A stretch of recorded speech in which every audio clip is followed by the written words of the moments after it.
Section 1. Birth of a Conqueror. Revolution creates the path. Europe feared his name. Kings watched him with dread. Soldiers marched for him with devotion. Yet the story of Napoleon Bonaparte did not begin with an empire. It began on a small island with a boy who watched power change hands and learned a harsh lesson. In chaos, the bold rise fast, the weak vanish.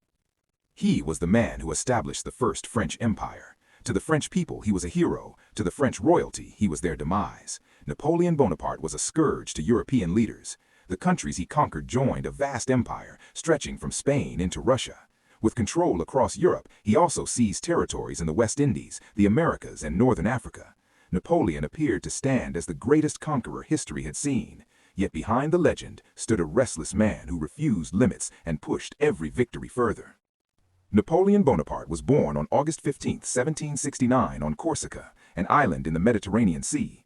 Before his birth, the island of Corsica fell under French control after conquest by French forces. The child entered life as a subject of Louis XV. His family carried minor noble status, though their wealth remained modest. From the start, Napoleon lived between two identities. Corsican roots shaped him, while French power ruled his future. At the age of 9, Napoleon entered a military school in France. The young student felt like an outsider among wealthy French boys. He spoke with a Corsican accent and kept distance from others. Yet isolation fueled ambition. Napoleon focused on study. He excelled in math and history. Numbers and strategy formed the foundation of artillery warfare. After 7 years of training, he earned a commission as an officer in the artillery division of the French army. Outside the academy walls, France moved toward crisis. In the summer of 1789, the French Revolution erupted. Parisian mobs stormed the Bastille. Crowds demanded change. The monarchy collapsed under pressure. The revolution ended the rule of kings and declared France a republic, governed by an assembly known as the Convention. The violence did not stop with reform. The new government executed Louis XVI in 1793 with a guillotine blade. The French monarchy died with him. Fear spread across the nation. Rivals accused rivals. Suspicion ruled politics. This dark chapter became known as the Reign of Terror. Historians estimate about 300,000 suspects faced arrest. Around 17,000 people died by execution. France bled while enemies gathered along its borders. Many feared the revolution would collapse under foreign invasion and internal rebellion. In this storm, Napoleon began his climb. His first major victory arrived during the siege of Toulon. Royalist forces controlled the port city and gained support from the British Navy. The situation threatened the fragile republic. Napoleon proposed a bold artillery strategy. His guns targeted key defensive positions and forced the enemy fleet to retreat. The victory transformed his reputation. Leaders praised the young officer as a rising war hero. Soldiers respected his confidence and precision. Yet admiration carried tension. Success during revolutionary turmoil created both supporters and jealous rivals. In 1795, Napoleon faced another crisis. Royalist groups marched against the revolutionary government. They hoped to restore the monarchy and erase the republic. Napoleon responded with ruthless force. He ordered artillery fire against the attacking crowd. The blast shattered the uprising and secured control of the capital. This violent decision strengthened his bond with the new leaders of France. They saw a man who acted without hesitation. Napoleon gained favor with the government and rose through the ranks. Soon, the young general received appointment as commander-in-chief of the French military. His rise resembled the sudden climb of Emperor Palpatine in the Star Wars story, a leader who used crisis to reach power. 7 days later, Napoleon married Josephine de Beauharnais. Their relationship mixed passion with politics. Josephine held strong social connections within revolutionary society. The marriage strengthened Napoleon's standing in Paris. Their union later ended in divorce when Josephine did not produce a male heir for him.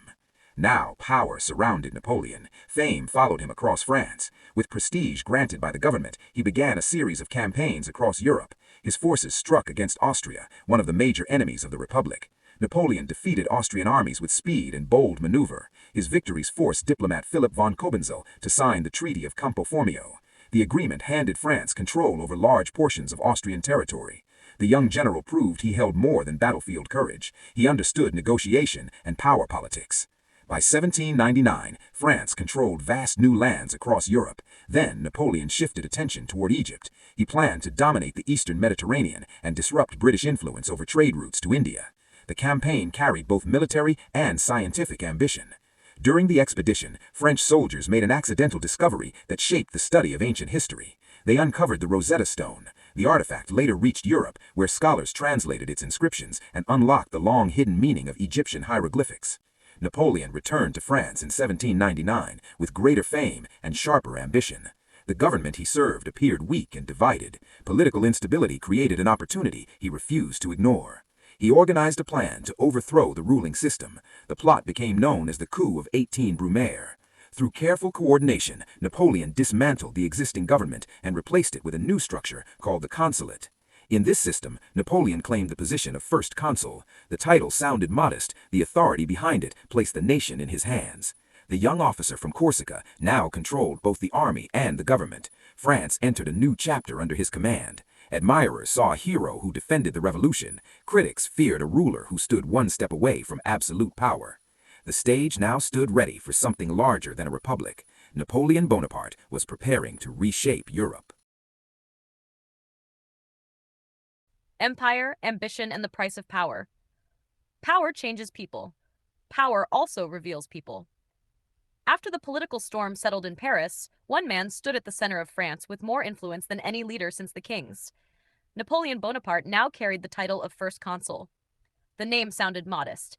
The authority behind the title told a different story. France stood exhausted from revolution, executions, and endless political struggles. The nation needed order. Napoleon promised stability, discipline, and strength. Many citizens welcomed him as a savior. Others feared the rise of a ruler who gained control through soldiers rather than elections. During his first year as leader, Napoleon introduced several reforms which gained public support. Schools expanded across the country. Secondary education became free for many French students. The state encouraged discipline, mathematics, and engineering studies. Napoleon believed strong education produced strong soldiers and efficient administrators. The economy also demanded repair after years of revolutionary chaos. Napoleon helped create the Bank of France. The institution stabilized national finances and restored confidence among merchants and investors. Trade slowly returned. Markets reopened. Many citizens viewed Napoleon as the leader who rescued France from collapse. Yet the shadow of violence followed him everywhere. On December 24, 1800, monarchist rebels planned a deadly attack against Napoleon. The conspiracy involved a crude explosive device placed along the street where his carriage would pass. The attackers hoped the blast would remove the man who destroyed their monarchy. That night, Napoleon attended a performance of The Creation composed by Joseph Haydn. The theater, known as the Theater of the Republic and the Arts, filled with music and celebration. Elegant guests arrived dressed in evening attire. Paris appeared peaceful for a moment. Then the explosion shattered the illusion. The device exploded outside the building while Napoleon watched the performance inside. Flames and debris filled the street. Several innocent people died in the blast. Miraculously, Napoleon escaped injury. The attack became known as the Infernal Machine Plot. Historians often note this event as the first assassination attempt in history using a bomb. During this era, the modern meaning of the word terrorism began to spread. The word described violent acts designed to destroy political leaders or their ideas. Napoleon survived. Survival strengthened his belief in destiny. Each failed attempt against him appeared to confirm his sense of purpose. Power continued to grow around him. Soon, Napoleon no longer felt satisfied ruling a republic. His ambition expanded toward something greater. In 1802, Napoleon sent French forces to the West Indies. The mission aimed to secure French interests and protect colonial territories. Sugar plantations and Caribbean trade routes held great economic value. Napoleon also dreamed of building a vast empire in the Americas. The dream faced a harsh reality. The British Navy dominated the oceans. French fleets struggled to challenge British sea power. Napoleon understood the danger of fighting Britain across the Atlantic while enemies surrounded France and Europe. This realization forced a difficult decision. France controlled an enormous region in North America known as Louisiana. Napoleon recognized he lacked the naval strength required to defend this territory against British attack. Instead of risking a humiliating loss, he chose to sell the land. The agreement became known as the Louisiana Purchase. The United States gained millions of acres of territory. France received much-needed funds to support military campaigns in Europe. Napoleon sacrificed an American empire in order to protect his European ambitions. The following year marked a dramatic turning point in his story. In 1804, the government known as the Consulate transformed into a new political structure. France declared the creation of the First French Empire. Napoleon crowned himself emperor before a massive audience inside a cathedral in Paris. The message felt clear. France no longer followed kings from ancient royal families.